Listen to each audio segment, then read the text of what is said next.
It was somewhere in the dark hills of eastern Kentucky, on this long straightaway through a valley. I feel that I must truly stress that there was nothing on that road. No houses, no farms, and certainly no coastline. That made the lighthouse even more striking when I saw it. It sat back in one of those meadows wrapped extending back into a mountain hollow.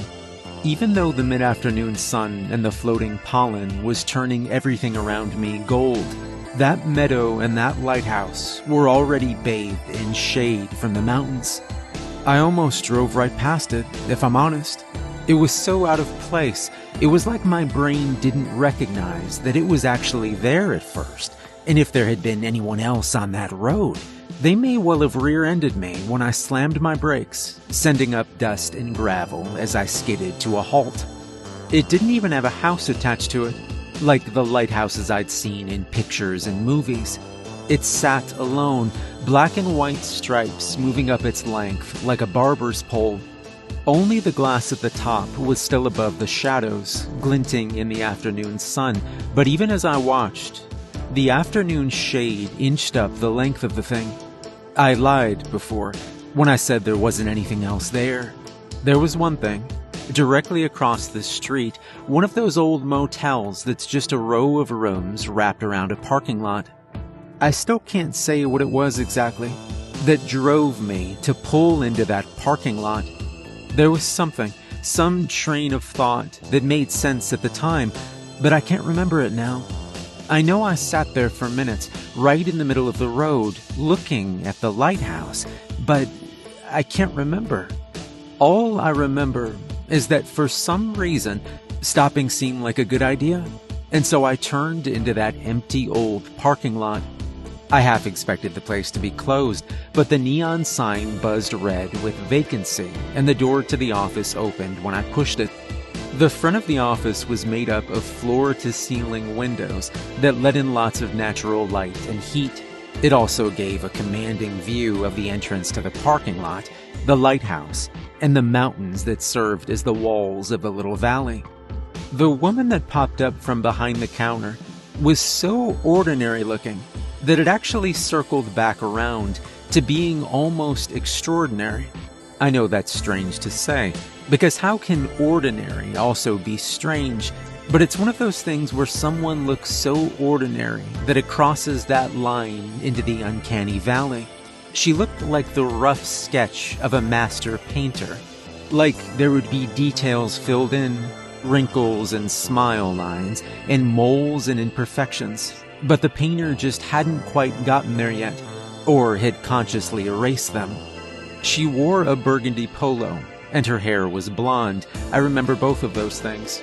But there wasn't much else. Even her eyes were this weird mix of blue and green with bits of brown around the iris. Her nose wasn't big or small, and neither were her lips. She was remarkably unremarkable. "Can I help you?"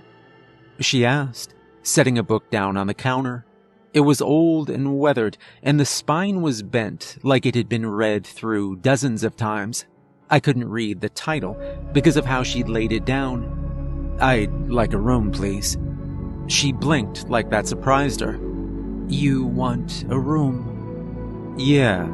Is that all right?" Her brain seemed to catch up to her, and she moved all at once as she said, "Yes, of course. Normally it's people asking for change for the payphone, or something, or..." I waited for her to finish the thought, but she only let it trail off. "Or see the lighthouse?" I asked. She was pulling a key from a desk drawer, a small gold little thing attached to a billet of wood with a room number on it, and looked up at me, confused. "Lighthouse?" she asked. Now it was my turn to blink, confused. Yeah, the lighthouse. Across the road?" She looked over my shoulder out the window that faced the street. She opened and closed her mouth a couple times, clearly having trouble deciding on what to say. "I honestly don't know what you're talking about." I looked at her. then turned around to make sure the giant lighthouse across the street hadn't moved. It hadn't. I looked at her again, trying to decide if this was a joke or not, and if so, what the punchline was. I pointed directly at it through the window. Right there. She leaned over to follow my finger, then looked at me and shook her head. The look on her face was quickly changing from confusion to annoyance, and I decided that rather than turn into one of those customers, I'd drop the subject. I paid for my room and left her there in the hum of the air conditioner, walking down the long, cracked slab of concrete until I reached my room, right near the middle. Another question I had as I walked away was why I'd gotten this room in particular.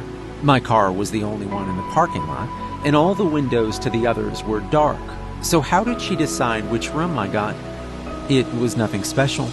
Truthfully, it was like most other old motels I'd seen, with an old queen bed topped by a floral pattern bedspread, a little lamp and desk in the corner, and an old porcelain sink that had been white once upon a time, but was now stained yellow by age and nicotine.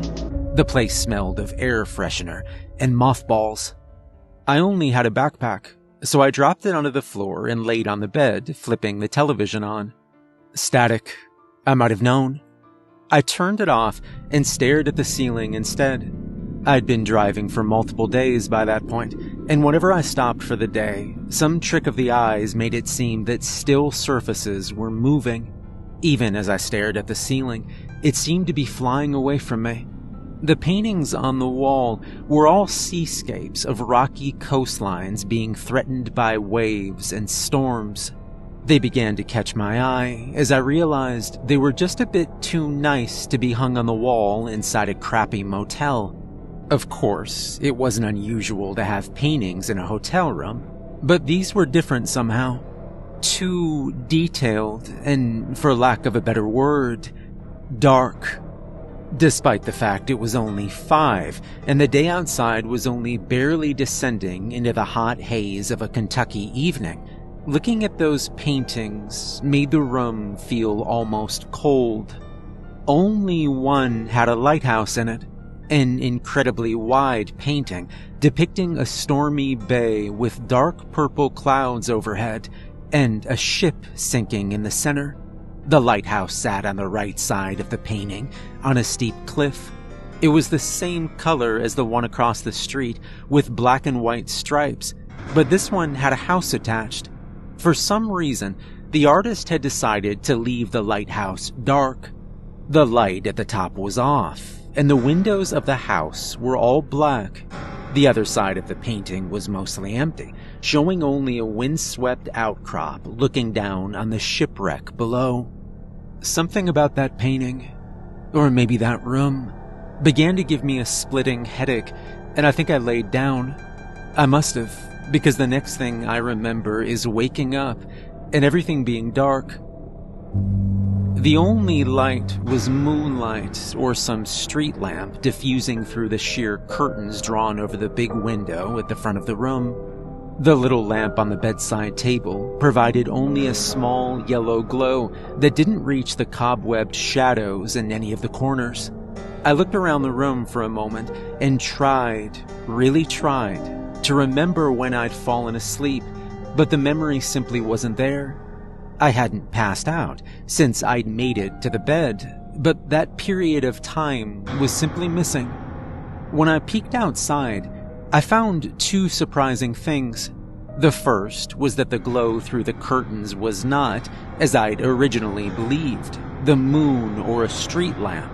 In fact, as far as I could see, the light in the center of the parking lot didn't work, and I couldn't find the moon in the sky.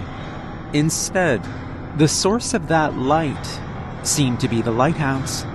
I say seemed to, because a thick mist had settled across the whole valley while I'd slept, and I could barely see anything of it. Besides that dull blue light growing through that sea of mist. Even as I watched, though, that dull glow began to pulse with a steady throb, like a heart beginning to beat. What I noticed second was much more gruesome. As my eyes adjusted to the dark and the mist, I began to see the figures standing mutely in the parking lot and the road, watching me with eyes and open mouths that glowed with a thin version of that same bluish light, until all the mist in the valley was colored a strange turquoise that made me shiver. I did what any normal person would do and picked up the phone to call the police, but glancing around, quickly realized that the room didn't actually have a phone, and still they stood in the curling fog as the lighthouse pulsed overhead. I opened the door, and it was like walking into a pool house. The air was so thick and damp that it was hard to breathe, like being wrapped in a wet blanket. The night was warm, but the fog was cold, and I wished I'd had a jacket. "Hello?" I called. I knew they were looking at me. Those glowing eyes and mouths were facing me, and there was no one else around. Who else could they be looking at? The only other light around was that dirty orange glow of the office, and I made my way toward it.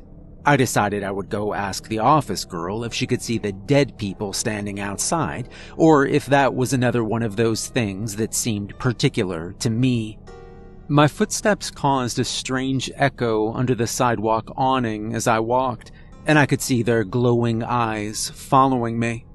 The office itself was locked, but there was a night window with a little sign that read, "Please knock." When I did, she slid it open with a look of confused annoyance. "Come back to ask about the lighthouses again," she said. I jerked a thumb toward the parking lot. "No, I came to ask about the weird dead people out in the parking lot this time." The put-upon smart-aleck look dropped off her face like a stone as she leaned through the window to look in the direction I was pointing. I remember having the thought that I should be more worried than I was, but I was vaguely sure this was all just a dream and I was going to wake up any minute. Even if it wasn't a dream, there was such a feeling of everything not being real that I couldn't muster up that fear. She could, though. "Who the hell are they?" she said. Her reaction is what broke that strange dreamlike blanket that had been laying over me and sent my heart into my throat.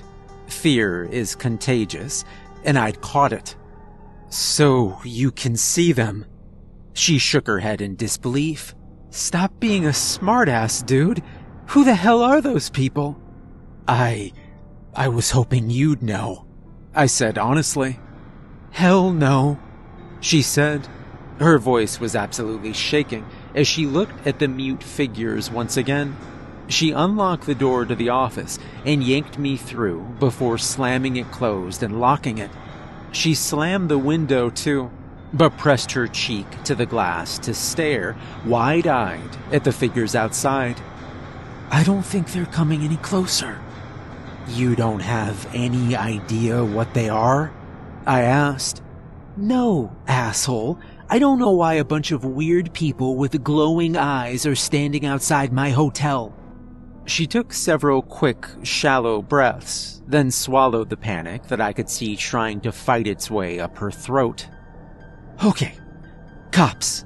That's what you do here. You call the cops. We're going to call the cops." She looked at me, as if to make sure that was actually the correct response. I nodded. "Cops? Cops," she repeated, and pulled the phone from the receiver, punching the 3 numbers so hard that the phone's base scooted slightly with every touch. There was a moment's silence. "Yes, this is Motel 9 on Highway 12. We need help. Now, there's these things out there. Well, they're not things, they're people. They're just standing out in the fog staring at us, and..." I heard chatter through the phone. "No, there's just one guest here and me. Please hurry. We don't know what they are and we're both really scared. And just please hurry, okay?" She nodded and put the phone back on the receiver. "They said a car is on the way," she told me. It sounded strangely like she was trying to reassure me, but her hands were shaking and her breaths were shallow and ragged. I got a feeling that her telling me was only a way to reassure herself at this point. "They didn't want to stay on the phone with you?" I asked. She shook her head and sniffed. Tears welled up from the corners of her eyes, those multicolored eyes, and she dabbed at them quickly. "Why would they?" I was pretty sure they were supposed to, but I didn't think that now was the time to tell her that, so I shook my head. "Never mind. Now we just have to wait," she said, and slid down onto the floor behind the counter, cradling her knees in front of her. "They'll be here soon." She nodded to herself. I looked out the window at the figures in the fog. I had a feeling that no matter how soon the cops could be here, it wouldn't be soon enough to matter. Still, they hadn't moved as far as I could tell, and I began to wonder what it was that they were waiting for. I don't suppose this is the part where you tell me about some old story from around here about things like this, is it?" I asked. I didn't think it was likely, but the question filled the silence, and it was the silence that was frightening me. I had this feeling that I couldn't quite explain, and it told me that if that silence stretched on long enough, it would begin to hear things that I didn't want to hear. She looked up at me and shook her head. She reached up onto the desk, feeling around until her fingers grasped the book she'd left there and pulled it down, clutching it to her chest like some talisman. I pointed at the book. "I don't suppose that's some kind of ghost encyclopedia, is it?" She shook her head again. Her eyes were wide like a child's and full of tears as she laid her forehead on her knees and began to sob. It was a sound beyond fear, beyond terror or anguish, that had passed through all those emotions to land at sheer hopelessness, and it wrenched at my heart. I sat down on the floor opposite her. I considered reaching out, maybe putting a hand on her arm to give her some kind of human connection or comfort, but thought better of it. "Come on now. That was a joke," I told her. "We're gonna die," she whispered. The conviction with which she said it felt like a slap, and the knowledge that I very well could be living my own last night here with this girl began to earnestly sink in. Still, the knowledge that this person, this girl, needed my help, if only for the next few minutes, helped me smother that panic. "What's that book you're reading?" I asked her. She looked up at me, and then at the book she was still cradling. She blinked and screwed up her face like she was trying to remember. It's about a lighthouse." I knew if I turned and craned my neck, I'd be able to see that blinking light still floating in the fog at the top of that lighthouse. A lighthouse that I could see, and she couldn't. "Lighthouse?" I asked her. "Yeah, that's why I was so weirded out when you came in earlier asking about that.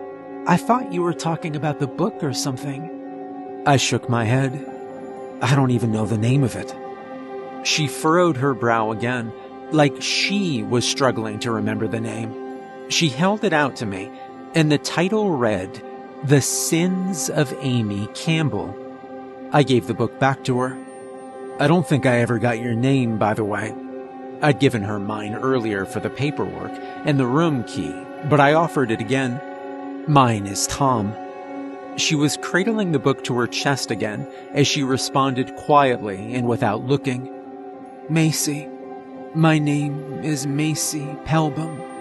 It's nice to meet you, Tom." I started to say something else, but that's when the moans started. I thought it was wind at first, but when it went on for a second longer than normal, I realized the truth. It wasn't just moans either, but wails and crying too that sounded impossibly far away. I could tell the moment she heard. What little color remained on her face drained away. Before she could speak, though, the overhead light snapped out with the sound of glass breaking. Macy screamed, and I started as the darkness settled around us, the only lights now the humming red neon and the mist outside glowing that pale blue, silver color. She was so pale, and that neon light outlined her in red as she put her head back on her knees and started sobbing again. I thought of saying something, but before I could, I watched one of those figures from the fog walk slowly up to the window and stare in. He looked at her for a long moment before turning to me.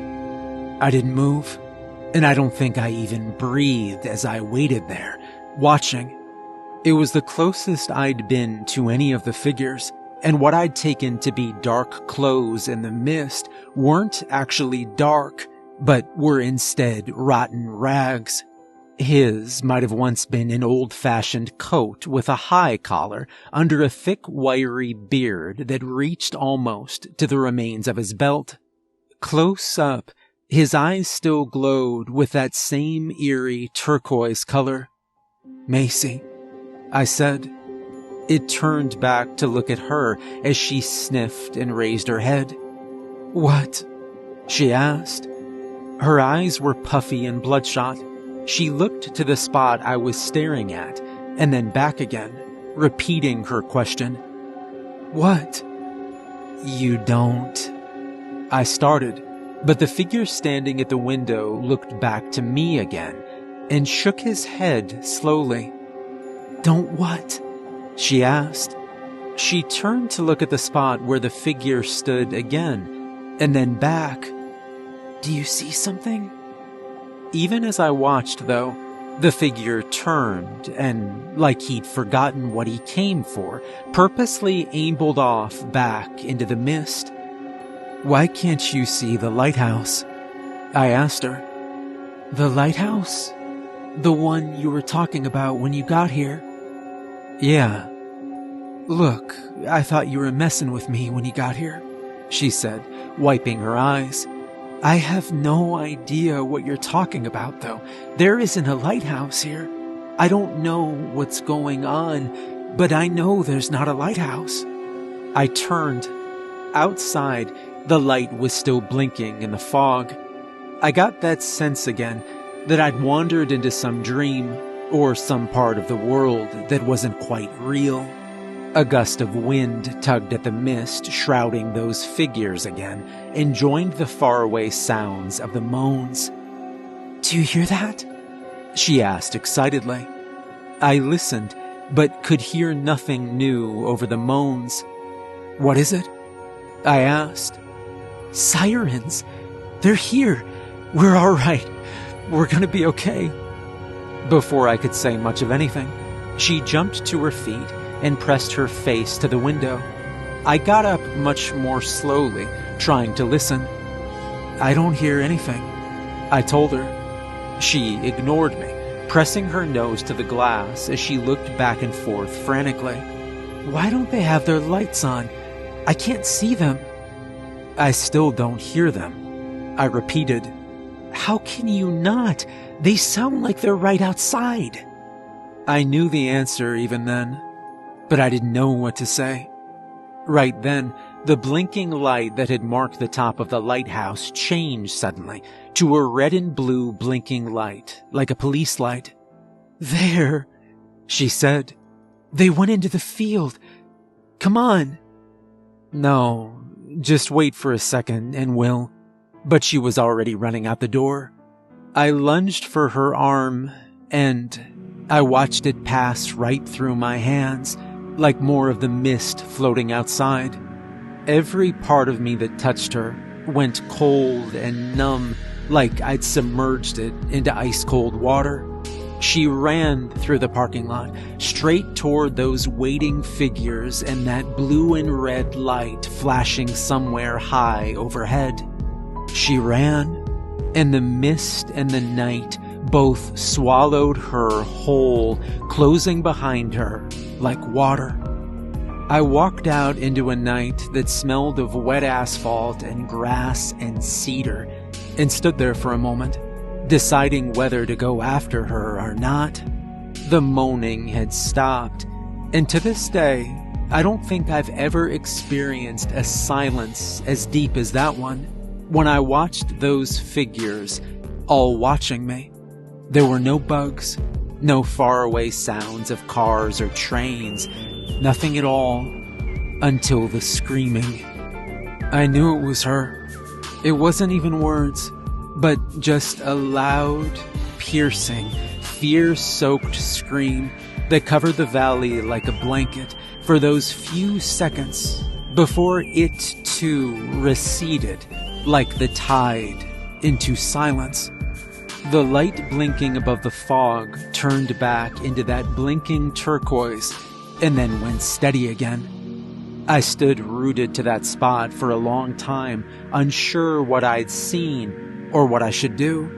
I had a feeling that I couldn't call the police, not really anyway, and I didn't know what I would tell them if I did.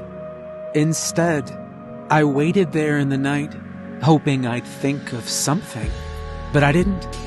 I walked back inside, and all I found was that old paperback book thrown to the floor in her hurry to be gone, and I picked it up, slid it into my pocket, and walked back to my room. Inside, I drew the curtains closed, and those paintings again caught my attention. In the largest, I actually noticed something I hadn't before. On the far left of the painting, on the second cliffside that I'd thought was empty, there was a small figure painted there, watching the wreckage with a tiny lantern. I wasn't sure how I'd managed to miss the detail before, or why it caught my attention now, but I watched him, wondering what he must have seen, and why he was put in the painting in the first place. Like before, though, the longer I watched, the more my head ached, until I didn't even have the strength to peek through the curtains one last time before a dreamless and painful sleep took me. I woke up the next morning feeling like I'd been hit by a bus. The curtains were open again for some reason, and bright, harsh sunlight was filling the room. Something about the color the walls turned in that bright sun made me sick to my stomach, and I might have vomited if I'd had anything on my stomach to vomit up. When I dragged myself out of bed, I saw that I was still the only person in the place. My little car looked even smaller in that wide, empty parking lot. The clock radio by the bed read 10:45, and I assumed that checkout was at 11. I consciously avoided looking at any of the pictures on the wall while I put my shoes on. I couldn't even remember taking them off. Outside, I tried not to stare at the lighthouse as I put my bag and the copy of The Sins of Amy Campbell into the trunk of my car, and walked down the covered awning to the office once again.